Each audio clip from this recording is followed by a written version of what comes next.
अल्फाज की दुनिया के दोस्तों, मैं ममता तिवारी, एक कवि, लेखक, समाज सेवी, व्याख्याता, यूट्यूबर, इंस्टा पे 13-14 किताबों के साथ एक डायरी, 2 आलेखों का संग्रह लिए एक माँ, एक हमसफ़र, दोस्त, मददगार, बाहें फैलाकर अपनी दुनिया में आपका स्वागत करते रोज़ पूछती हूँ, और क्या कह रही है ज़िंदगी।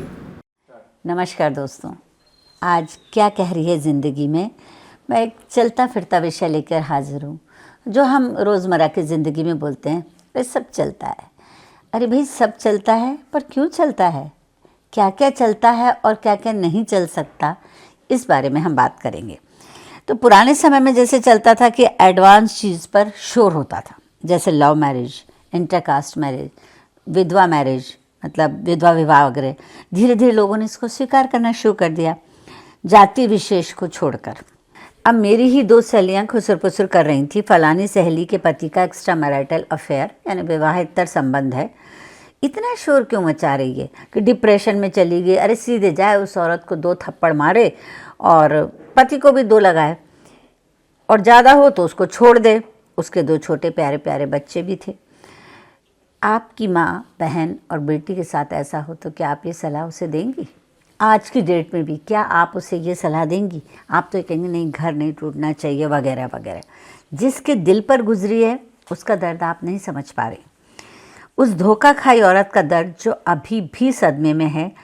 चलो माना, वक्त सब जख्म भर देगा। फिर बच्चों की परवरिश की चिंता, भले ही अच्छी पढ़ी लिखी हो, पर इस उम्र में कौन सी बहुत सी अच्छी नौकरी मिलेगी।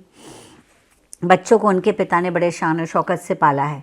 बड़े होकर कहेंगे आपकी लड़ाई के कारण हमें अच्छे स्कूल कॉलेज नहीं मिले। समाज वैसे भी उसे संदेह की नज़रों से देख रहा है, ज़रूर इसमें ही कोई गलती होगी। दिखती भी तो कितनी तेज है। लीजिए, अब लोगों से मिलना जुलना भी बंद। कितना दर्द होता है आज भी, चाहे पढ़ी लिखी हो या अनपढ़ औरत, दूसरी औरत को अपनी ज़िंदगी में कोई बर्दाश्त नहीं कर सकता। सब चलता है। लिव इन इसका दूसरा पार्ट है।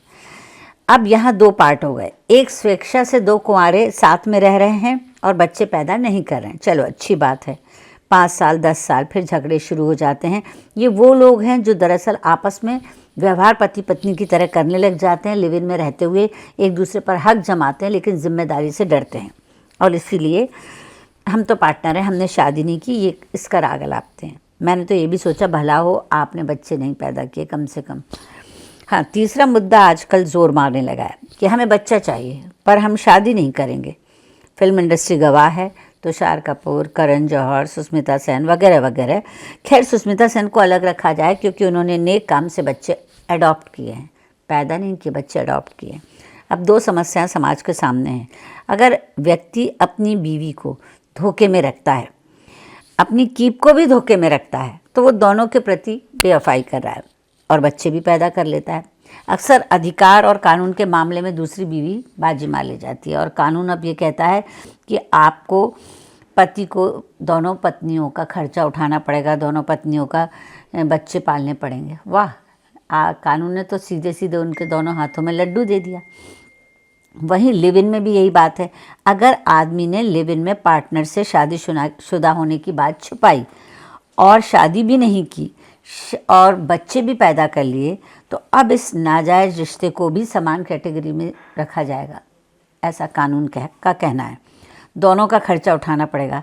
हाँ, शादी के लिए फ़िलहाल कोर्ट ने ये कानून नहीं बनाया कि दूसरी से भी शादी करो, पर आपको उसको वैसे ही पालना पड़ेगा जैसे आप अपनी पत्नी को पालते हो। वैसे उससे क्या फ़र्क पड़ता है, पहली पत्नी सारी ज़िंदगी तड़पेगी, दर्द झेलेगी और उसका घाव नहीं भरेगा। धोखा खाई कीप भी उसी तरह दुखी रहेगी। इसे प्यार नहीं कहते। हवस के लिए आदमी का 2 मासूम औरतों का जीवन और बच्चों का बचपन खराब होने का वो जिम्मेदार होगा। कानून ने उसी के पक्ष में फैसला कर दिया, भाई अपराध तो तुमसे हुआ है, पर कानून तुम्हें दोनों को खुश रखने की सज़ा देता है। हालांकि अब वो ज़्यादा खुश है कानूनी तौर पर कि वो दोनों के साथ रहेगा। हमारे देश की जनसंख्या पहले ही इतनी ज़्यादा है। बड़े बड़े फिल्म स्टार सरोगेसी से 2, 3, 4 बच्चे पैदा कर रहे हैं। 2 बच्चे हुए, तीसरा बच्चा पैदा कर रहे हैं क्योंकि उनका धर्म इसकी इजाज़त देता है। जैसे शाहरुख खान, उनके पास पहले ही उनके 2 बच्चे थे, उनकी पत्नी को तीसरा बच्चा नहीं पैदा करना था तो उन्होंने सरोगेसी से तीसरा बच्चा किया, लेकिन पर क्या ज़रूरत थी। अच्छा, चलिए, उनको ज़रूरत थी तीसरे बच्चे की, तो दुनिया में बहुत लावारिस बच्चे थे, आप उन्हें ले लेते। आमिर खान के इतने बड़े बच्चे हैं, पर उन्होंने अपनी दूसरी पत्नी से सरोगेसी से बच्चा किया। वो भी सत्यमेव जयते का राग लापते हैं। अरे भाई, तो वो भी अडॉप्ट कर लेते, एक अनाथ बच्चे को घर मिल जाता। खैर, मैं मानती हूँ कलाकार समाज के लिए आदर्श होते हैं और उसका कोई धर्म नहीं होता। हाँ, ह्यूमन बीइंग वाले सलमान खान से कुछ उम्मीद की जा सकती थी, वो जितने चाहे अनाथ बच्चे गोद लें, पर वो ले ही नहीं रहे। भाई, हम ठहरे थोड़े से पुराने ख्यालों के, पर दिल चाहे नयों के हों, पर इन गलत रिश्तों से पीड़ा सभी को होती है। कानून को कुछ और बदलाव लाने चाहिए। यदि आप शादीशुदा होकर कहीं इन्वॉल्व हैं तो भगवान के लिए बच्चे ना करना। उनका कोई कसूर नहीं होता, अनजाने में आपके रिश्ते के कारण वो नाजायज हो जाते हैं। सोचनीय विषय है कि मत बिगाड़िए किसी की ज़िंदगी। किसी की ज़िंदगी है मनोरंजन या दिल बहलाने का सामान नहीं, फिर बाद में पछताते रहना होगा। तुम लाख करो रिश्तों में मिठास लाने की, लेकिन शीशे में आया बाल निकाल सकोगे क्या? आज तो यही कह रही है ज़िंदगी।